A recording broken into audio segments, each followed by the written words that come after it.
तरा ngasi गाड़ी मनung de live chi tawre गाड़ी मनung de फजन फम लेगा live si ngasi de फजन taw ga ina is गाड़ी de jo ina tawra ge ngasi gi live se thabuk loidri taw me ai thabuk se kharne se kalle yamna kalle thabuk se yam sathi ne kalle aduna ni ye natra de फजन room dagi live lang taw gni de upay leitre hojik suai thabak tani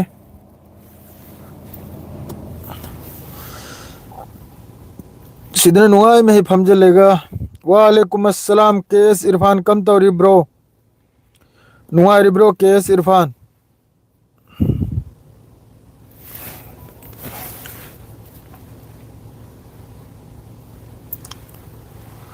Manipur की मेपम थांगलुब the comment न पाई खरे जर जर जर जर जर जर ने कहा ले इसे कमेंट दुदा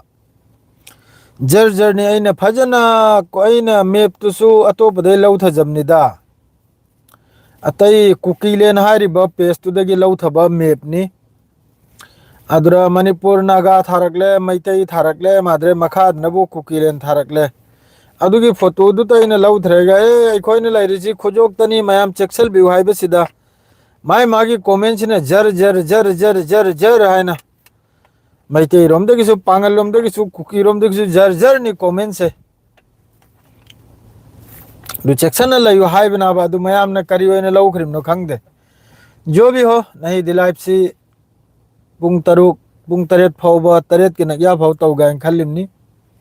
वारी वतांग सो तुम ते वारी सु सागे गजा की वारी सु सागे अदुगा अते ते की वारी सु सागे चाक चाद्री ताउ ऑन ड्यूटी दने हौजिक ऐसे थबक नि हौजिक पुंग तरेत त थोकदौरिमनी अमका एयरपोर्ट त मी मिलाई एयरपोर्ट से आईगी मामतोल की यूमगुमना अदुम लैरमनिदा कम से कम अस याम कन्न कमेंट तौनरी आईगी पोस्ट आइदे याम कन्न नैनरी हम कन्न नैनरी इसनाव मयाम आइना हारमनि फजे फजे बो कमेंट तौनरेगा नैनबि फत्तबो कमेंट तौबिगनो आइना गजा सिदा मि सामगा मरी सुरे गजा सिदा शहीद ओइरि से इताउ सिंह आई खंगी गजा द सी ओइने आइबो आईडीएफ की मखोई की इजराइल की यहूदी मखई होस्टेजेस मखई कइनोम तौबने पुंग मंगा minute निफूगा Taret you're इताउ case Irfan Nazir Ahmad चाक चार ब्रो इताउ चादरी वाली पुंग तरुक मिनट निफू तरेते या पुंग मंगा मिनट निफू तरेते यौरे हौजिकता फिंगर नमलम मेगा थोलक पता निंगारे असरम को फोन तौजलक ले एयरपोर्ट छत्तब यारो मी मला याना कराय देनु अलापगी मी मिला है पोचे मपालम की मारा वखलदा पोर्टुगल गिरा नाहोय तुर्की गिरा अनिमक तेमो ओइरमनी सोइदमकी वालेकुम अस्सलाम सेंचुरी कम तोरी मतम सांग्रेदा पाव फाउन दबसे जो पोर्टुगल दे न त्रेगना बो तुर्की की ओरमने वखलदा मोय बिजनेस की कंपनी की अदु लोब लोखत पे चकनिमनी होरेल पुंग मापल की फ्लाइट नि मागी लैंडिंग टाइम दो पुंग मापल दनी अदु लोब चकनिमनी गजा की कंडीशन सी वा एमडी वही सा गजा की कंडीशन सी यामना साथीना खराब नहीं याम साथीना खराब है दुबु मयाम खंगी दुनी इजराइल की ममई से तिंगवाई भी आ रहे से ममई से तिंगवाई भी आ रहे अदुगा गजा द स्ट्राइक तौदना अरांग दगी हजु फावदा कइनो याम कन कमेंट से नैनरेदा हमदा की पोस्टुम दा आइना करी फत्तब फोटो दु थांगलम बदा याम नै नखरे से करी गिनो ने वालेकुम अस्सलाम सेंचुरी हाइपा सीधी मई हौन मारे खुजोक तैरम बसे करीगिनो ने साउबीगदरसु खुजोक तदी लैरिम नत्रो अदुर चिकनगदौरिसि करीगिनो आबा चेक्सन्ना नुंसिनना लयु हाइबनाबा वीडियो दी दुम येंगिदा लाइव कमेंट दी ngамद्रे थबक चिनबई मानी मानी थबक नदी आमने हेली सेंचुरी बिल्कुल थबक नदी आम साथी ने हेली को वीडियो तुडियो से कसु कान भी आम नते मतम खर संगबदा दुम ताबी रे लोरे अदुनी थबक की पैसा पैसा हम दरकार नहीं है थबक सुबह हम दरकार नहीं है थबक सुबह पैसा पाई भी हम दरकार नहीं नंग नाडो बिल्कुल ही सपोर्ट नहीं फुल सपोर्ट नहीं अदो गजा की सिस्फायर सी अखोई में आम की दुआ सी यो पात्र मारे वखलदा करेगा दी सिस्फायर सी कायरगा मी सामगा मरी होजिक योबदा गजा की हॉस्पिटल मंगा दगी रिपोर्ट नि मखोई की सिविल डिफेंस की तरफ की रिपोर्ट माद्रे सिविल सोसाइटी की तरफ की रिपोर्ट नहीं मी चामग मरी असिदा अंगांग कुंथ्रा मंगा मादो अंगांग मखै से खुलाई पारेगा तुम्ब्रो अंगांग सुरुक तो पिक सही एम भाव सही नहीं पाई बसिन बु खुलाई पारेगा मखोई सी लान तौन बे चप्राब अदु मखै दो शहीद ओइरिमनी अदु इजराइल की हौजिक की मनुंग दगी पौसी मोंग नि मखोई की डिफेंस मिनिस्टर वगैरह फाइनेंस मिनिस्टर वगैरह इजराइल कार्ड्स माद्रे स्मोर्टिस माद्रे दी बेन गिबिर हैंकर मखोई की लईरिबन नापित मखै दो बेन गिबिर होइना हार जिनो मखोई की डिफेंस मिनिस्टर ना हार इसनबु हौजिक की मतम से न्याय गजा से पूरा अमक्का हमास से पूरा मुथत के बई मतम से हौजिक की मतम सिनी सिनी हौजिक की मतम सिनी हाइबगी मरम न करिनो हाइबदा हौजिक ती मखोई की कसु लैत्रे गजा मनुंगदा असी वाक्सांग अंगतनी अदुसु मी तराहम थोइदे ngarang नहलम पिथोखरे हौजिक मी एनी म फंगन लय अदुसु हौजिक पीबगी तौनरी बई कांदनी इजराइल की तरफ तगी स्ट्राइक तौर खरिसे गजादा अदुना असाइगी मखोई की होस्टेजेस असी हक्सांग अनी दुगिदो अदुई दिलदो हौजिक तौद्राब लेभल खराब अनी हक्सांग अपुम हक्सांग दो असिदा मखोई की मेन मकसद हाइबबु करिनो हाइबदो करीमता होस्टेजेस करीमता असी हक्सांग करीमता अदु लौबगी करीमता ओंको नते मोय हाइबु अहिंग मखै दु लौथोक लेगा तुंगदा हौजिक फाउदा सिसफायर की वायलेशन सी चाम की मथक तो ओइख्रमनी गजा सिदा नहल साइन तौरम्बगी मतुंगदा सिदा अइना अंगक पम चल्लिबा हाइबबु इसनाव मयाम मुन्ना ताबियु अइगी फॉलोअर सब्सक्राइबर मखै नहल ममांग दुरा तुर्की इजिप्ट कतर मखोई मखै सिने रिस्क लौख्रमनी सिसफायर सी कायरो हैना हौजिक फाउबा स्टेटमेंट नम फाउ लाक्त्रे डोनाल्ड ट्रम्प ना इजराइल की तरफ तगी स्ट्राइक तौद्र मी चामग मरी अंगांग कुंथ्रा मंगा शहीद तौथोकपै तुंगदसे डोनाल्ड ट्रम्प ना हारिसिनबु सिसफायर कायद्री हौजिक फाउ सिसफायर सही सलामत लैरिसिनी हारिसे हौजिक फाउदा मी चामग मरी अद्रेदी वीडियो अमगा ट्विटर दा लाई मासी असेंगबो ओरिब्रा सेंगदबो ओरिब्रा नाहोय सेमगत प वीडियो ओरिब्रा करिमता खंगदे को कना कना नो कमेंट न पैगरे ने करिगिनो ने मोहम्मद खान जी ने कहीं रहे से माई प्रोफाइल से नप पता रहे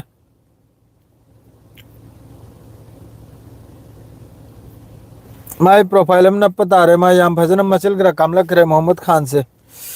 असे काय गिनो खंग दे मासे तुंग नप लागे फेसबुक ता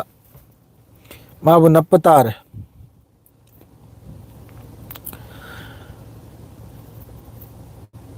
इग्नोर तो थोके दमो वाला दे मरे तो लेक समथिंग थोके मोहम्मद खान दो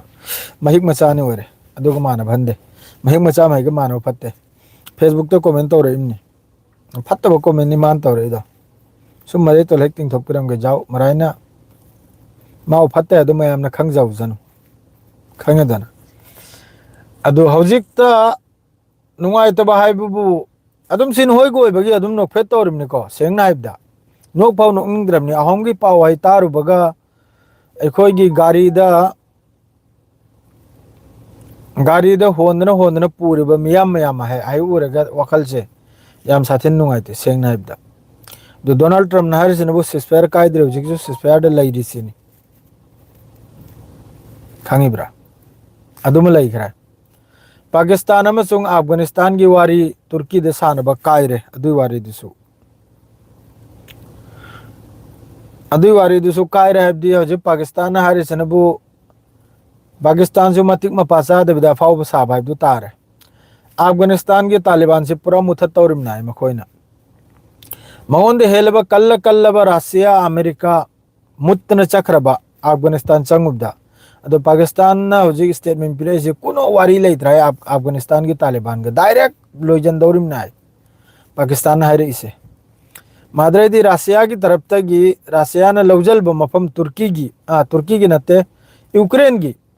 अदुगी मथक्ता चहुंगी मथक्ता स्ट्राइक नी रशिया की मथक्ता अदुगी असाई लौजल मफमदुदा रशिया ने अटैक तौरिमनी यूक्रेन की मफमदुदा अमक यूक्रेन ने अदुगी मसागी मफमदुदा ओंथोंग ने चाउन अमक स्ट्राइक तौरिमनी ड्रोन अमसुंग रशिया अमसुंग यूक्रेन की ड्रोन यूक्रेन की लांसी मवोंग अमदनी हाइबदी पूरा अखोई की ड्रोन से 500 400 लिसिंग सुम थाजलिमनी माइकई दगी अदुगा मी सीबनबु ड्रोन लिसिंग थाजल मी अमकरक्सी अखोई असाई की प्रॉपर्टी से पूरा डिस्ट्रॉय तौरम नाबा प्रॉपर्टी माद्रेदी गैस रिफाइनरी लेरी ऑयल रिफाइनरी लेरी अद्रेदी इंडस्ट्रियल एरिया लेरी असी मखई से दनाबा लान तानरी से मखोई से ना मी दना त्राबा मी दी सीखरे याम साथी ना रशिया की वीडियो खल लेबनी यूट्यूब त पूरा ड्रेस तो ओइना लेबाक त तादन लेबा मी की हक्सांग दु पूरा पुम दना सरू कराक तो तुम करे अदुगा माना साई ड्रेस खागी सेली दो अदु तो इन हिप्तना लेबा करा यावरमनी मखोई की जंगल दुदा याम साथीन सीखरे रशिया अमसुंग यूक्रेन माद्रेदी हौजिक असाई के इन पावमा हायौद्रे सी एक्स ट्विटर हैंडल द लेबनी सी इजराइल की तरफ तगी आईडीएफ की डिफेंस मखोई की ट्विटर हैंडल दगी कनम से तौरक पनाबा या कोई की पोस्ट तो तौरक पनाबने असिदा उहलिसनबु मी असीबा कफन फीस योमबा मा जीसीपी ने लेबाक से खोतोकलेगा अमक फुमजल बै मतुंगदा अमक जीसीपी लागलेगा दुइदु खोतोकलेगा असाई के फुमजल खिबा मी दो लौथोएगा अमक फोटो वीडियो कापली वीडियो दुदा असिदा इजराइल ना हारिसिनबु हमास की तरफ तगी मखोई की हमास लोने खंगी सिनी मखोई की इल्जाम से मुन्ना ताबे मयाम इजराइल की आईडीएफ की इल्जाम नी अदुगा इजराइल की डिफेंस मिनिस्टर मादरेडी नेतन्याहू अममगी इल्जाम निको से इल्जाम से न करिनो हाबदा हमास लोने खंगी सिनी मखोई की असी हक्सांग मखोई की होस्टेजेस होजी की मी त्राहम थोय दे त्राइन थोय अनीम गोड मी त्रा तने गायरे होजी मी त्रा हक्तने गायरे असी हक्सांग से असी मखोई ने क्लेम तौरिसिनबु हमास लोने खंगी सिनी मखोई की असी हक्सांग मखै से कराई लेबदु लोने अदु खंगी अदुदगी मखोई ने लौथोकलेगा मतम से लौथबा हाबदु तारे मतम लौथरेगा असी हक्सांग से अमक फुमजल्लेगा अमक रेड क्रॉस कौरेगा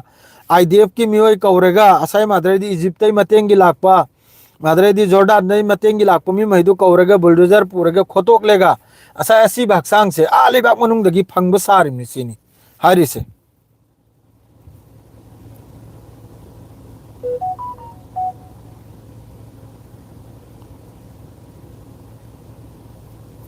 करीम तायदे इताउ नजीर हौजिक फाउबा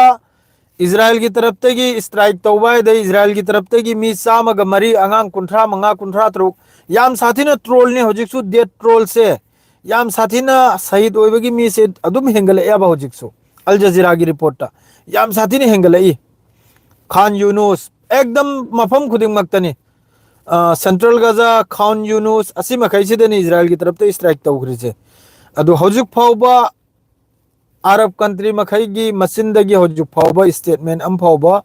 हौजिक अइना पाउ पारिङै गंता मै ममांग फाउबा पाउम तो सोई थेंगरमदे करम्बा कंट्री नसु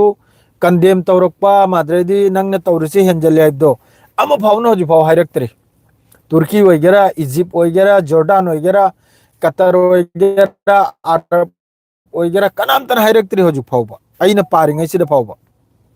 कनाम तन हाइरक्तरी हायरादी अइना सोयदमकी फलाना कंट्री ना कंडेम तौरई कनम तौरई एबदो हाइगनिम नाबा अदो हौजिक इजराइल की मखोई की विरोधी हौजिक नेतन्याहू की अतोप मोहई की असाई सरकार से मोहई गठबंधन अखोई की पुल्ले का सेम सरकार नाबा असिदा हारिसिनो मोहई की बेन गिबिर अदरेदी इजराइल कर्ड्स अदरेदी स्मोर्टिस मखोई जिन हारिसिनबु हौजिक की तंजा सिनाय हमास बु मुथतप की तंजा से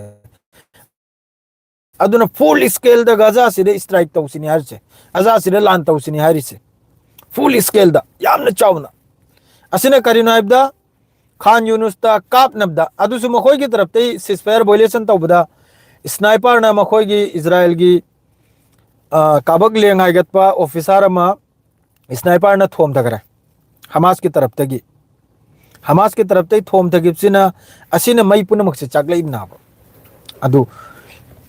वायलेशन दी मखोई तना तौरिमने अदु ताइनमनबु अमेरिका वगैरह अमो वगैरह अमेरिका के डोनाल्ड ट्रम्प नार्चनबु हौजिक की स्ट्राइक सी इजराइल की तरफ ते स्ट्राइक तौरिसी मखोई की हक नि हाइगत खरे डोनाल्ड ट्रम्प है अदो हाइबी निंगाई ngang निंगाई कनाम त लेत्रे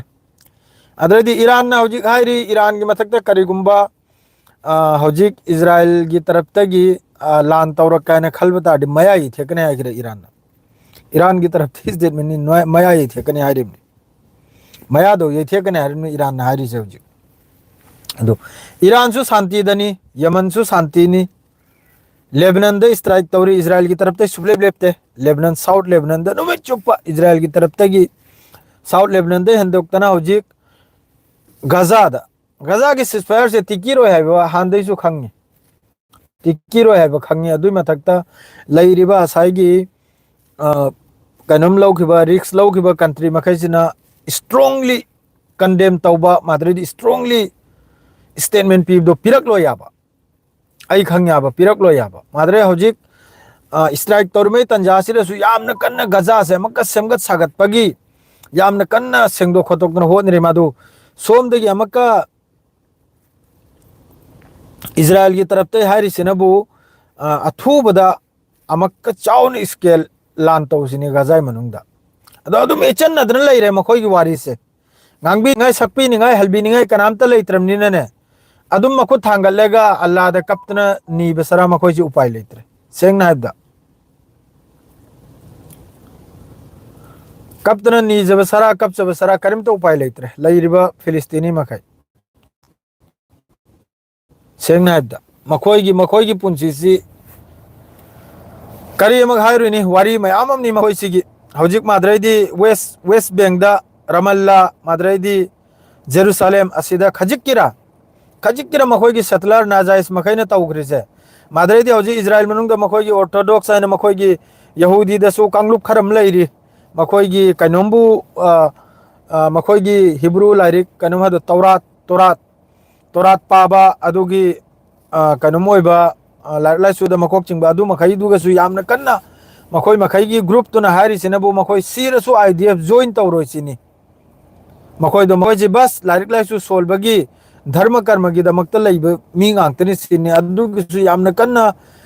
इजराइल की हौजी की मखोई की कोर्ट अदुगिसु याम कन्ना नै नरियाबा अदुगुंबा कोंगाइम लेरबा मसम सुम सांगना खाकप कोंगाइम लेबदो तुबी अमुबो पोवांगना दो अदुना जादमनी अदु मखै दुना हौजी की हिंसा तौरिबा अदरेदी इजराइल की तरफ ते हौजी गजा दा तौरिबा खोलि मखै से सपोर्ट तौदाबा मखोई यादाबा अदुगुम पॉइंट खर लैराबा अदुनी इताउ मयाम लोइना तुमिन लै अरब कंट्री मखै चुपने नाल पोचे खर ठा खरे अरब मखै न तुर्की होइगरा इजिप्ट होइगरा खर चंग खरे अदुदा अदु हौजिक कनोम की तरफ ते की हारी सिसु इजराइल की तरफ ते हारी सिनबु इजराइल की डिफेंस की तरफ ते हारी सिनबु हमास से मक एक्टिव होइखरे सिनी हमास ते खुचु खुलाई लाखरे सिनी सोमनबु राफा बॉर्डर फिलाडेल्फी कॉरिडोर कर हारी से सी मसर्ग फाउन मफम नाव सिदगी खुचु खुलाई से याम चंगला कराय हमास ता अदुना हमास सी एक्टिव होइखरे जनी मादु कोंगायम नाहरी हमास की हौजिक फाउबा मयाम अम्मा खुचु खुलाई से मयाम लैरि सिना फोनम लाखरे ताउसिंग नाइको फोन लाखरे ताउसिंग फरे अदुने मथंगी पावेम कपीज रखे सलाम अलैकुम।